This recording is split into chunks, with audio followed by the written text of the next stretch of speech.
പത്തനംതിട്ട തിരുവല്ല വേങ്ങലിൽ കാറിന് തീപിടിച്ച് 2 പേർ മരിച്ചു. തുകലശ്ശേരി സ്വദേശികളായ രാജു തോമസ്, ഭാര്യ ലൈജി തോമസ് എന്നിവരാണ് മരിച്ചത്. ജീവനൊടുക്കിയതെന്നാണ് പോലീസിന്റെ പ്രാഥമിക നിഗമനം.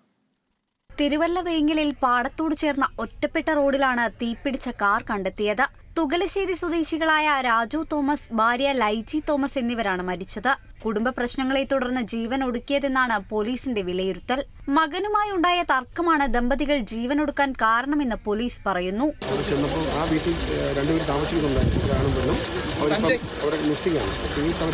ഓൾറെഡി നമ്മുടെ പോലീസ് പാർട്ടി പെട്രോളിംഗ് നടത്താറുണ്ട്. ഈ സ്ഥലത്ത് പെട്രോളിംഗ് നടത്തി വരുമ്പോഴാണ് ഇവിടുത്തെ കത്തുന്നതാണ്.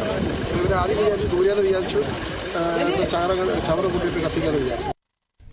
ആളൊഴിഞ്ഞ പ്രദേശത്തേക്ക് ദമ്പതികൾ എന്തിനെത്തിയെന്നതിൽ പോലീസിന് സംശയങ്ങളുണ്ടായിരുന്നു. പിന്നീട് നടത്തിയ അന്വേഷണത്തിലാണ് ജീവൻ ഒടുക്കിയതാണെന്ന നിഗമനത്തിലേക്ക് പോലീസ് എത്തിയത്.